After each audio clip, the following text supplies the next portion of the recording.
Hello guys, this is Doctorbass. Today I'd like to show you some of the updates I made on my Sur Ron for the winter with the great Track&Go, as you can see here. And you will also notice that I've built and installed this cargo rack, which is very similar to the Timbersled on the snow bike, the popular snow bike.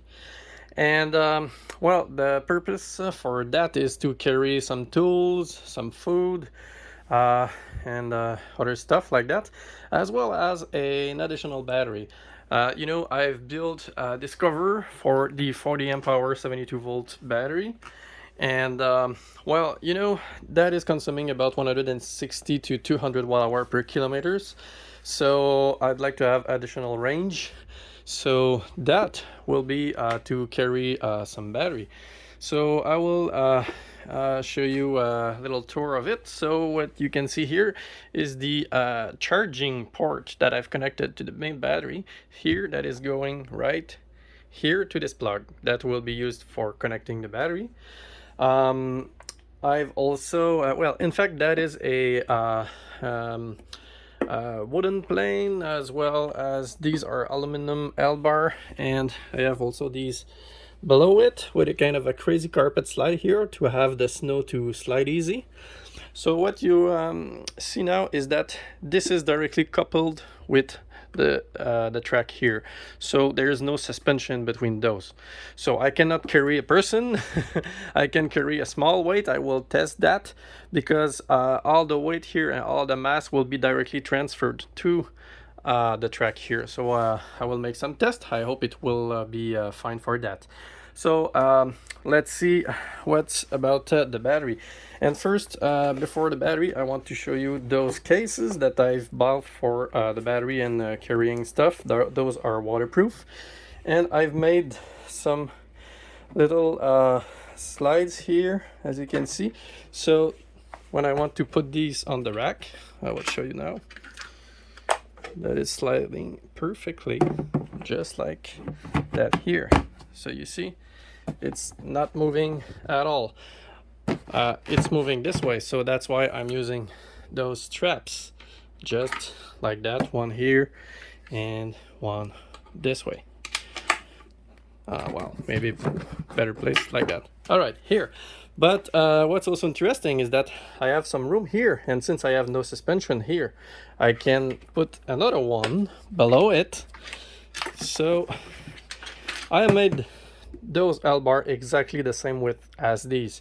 So what's interesting is that I can put one below it this way, and it won't hit the wheel here because I have this limiter here, which is another L-bar that I've installed.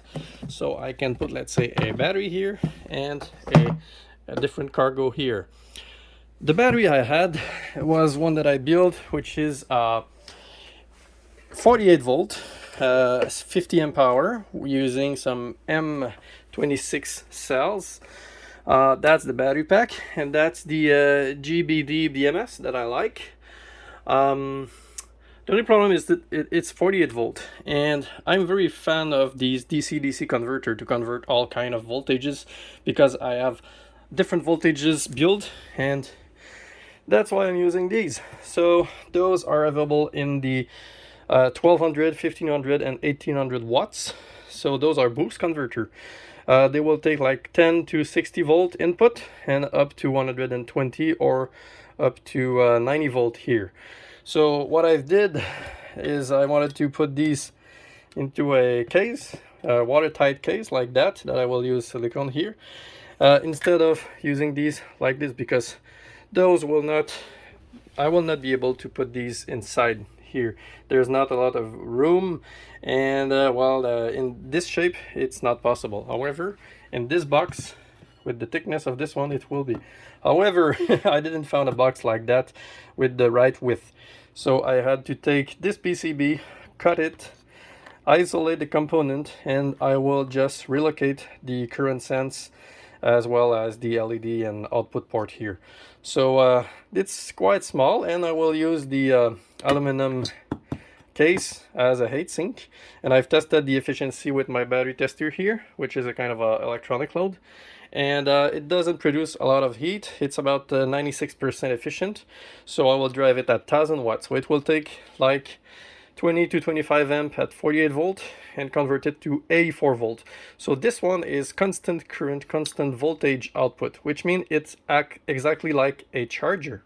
So what I will do, it will take the voltage from this battery, supply this boost converter, and this boost converter will output current the same as a charger. So in fact, I will drive my Sur Ron snowbike, and while I drive it, I will have the battery here that is recharging at 1000 watt, the main battery.